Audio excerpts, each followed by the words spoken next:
غرير العسل الحيوان اللي خصو الدار في المصارعة الحرة. إلا كان الأسد هو الملك، فغرير العسل راه هو المجنون ديال الغابة. ماشي كبير، ماشي قوي، ولكن عنده ثقة في راسو أكثر من ثقة انفلونسر في إعلان ديال الشامبو. غرير العسل ما كيعرفش شنو هو الخوف، كيدخل في حرب مع الأسود، مع الأفاعي، الثعابين، النمور، وحتى الإنسان إلا قرب ليه بزاف. والمشكل كيخرج ديما منتصر. السر ديالو هو أن الجلد ديالو سميك بزاف بحال شي درع، وحتى إلا عداتو أفعى سامة كيطيح دقيقة ولا جوج، كيحاول يستوعب الغلط فين كاين وكيعاود يفيق ويرجع يكمل المعركة بحال ما وقع والو.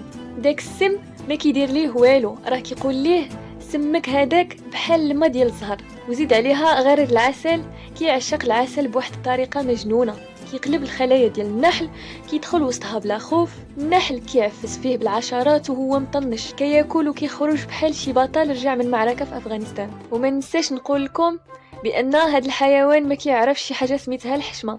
يصيد، يسرق، يهاجم، ما كيهتمش انه يقول عليه المجتمع الغابوي. بالمعنى ديالنا ما كيعياش وما كيرضاش. وفي الاخير الا بغيتي تعرف السر ديال القوه ديالو، راه ماشي في الحجم ولا في الشكل، السر راه في العقليه ديالو. عنده عقليه انا ما كنهرب من حتى حد. هاد السيد ماشي غرير العسل، هذا راه غرير الدمر الشامل. بالنسبه للشكل ديالو، اللون الفوقاني ابيض والتحتاني كحل، يعني بحال داك اللي نسى يكمل الصباغه. واش هاد السيد نورمال؟ كيتلاقى مع الكوبرا وكيقول لها واو عشاء فاخر، كيمشي ليها برجليه، كيدير ليها البايت فايت وكيخرج هو المنتصر. الاصل ديال الاسم ديالو من مجي هو لان السيد مدمن على العسل، ولكن ما كيمشيش بوحده، عنده طائر صاحبو كيسميه دليل العسل. طائر كيدلو على خلية النحل. الغرير كيهرسها وكياكل العسل وكيخلي الطائر ياكل الشمع.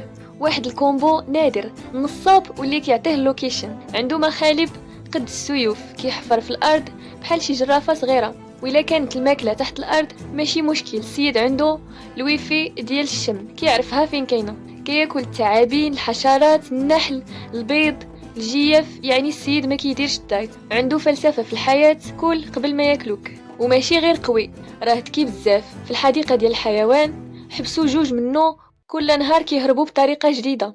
واحد دار برج ديال الحجاره وطلع، والاخر فتح القفل بمسمار. الناس قالوا راه عندهم ماستر في الاحتيال. الانثى كتولد واحد ولا جوج وكتبقى معاهم تدربهم على فن النصب والبقاء. اما الذكر كيعيش حر بلا التزامات، يعني باختصار عايش حياته. الاسد كيشوفو كيهرب، الكبرى كتبدا كتدعي، والبشر كيتفرجوا ويقولوا يا لطيف شنو هاد الجرأة. غير العسل كيعلمنا درس مهم، ماشي ضروري تكون كبير باش تكون قوي، ولا تكون ضخم باش تكون محترم. المهم تكون ما كتخاف من والو، حتى من الحياة بكبرى وصغرى. ايوا هانت عرفتي الحيوان اللي حتى الموت كيتفاداه. وما بقى لي غير نقول لكم تبقاو على خير ونتلاقاو في فيديو جديد.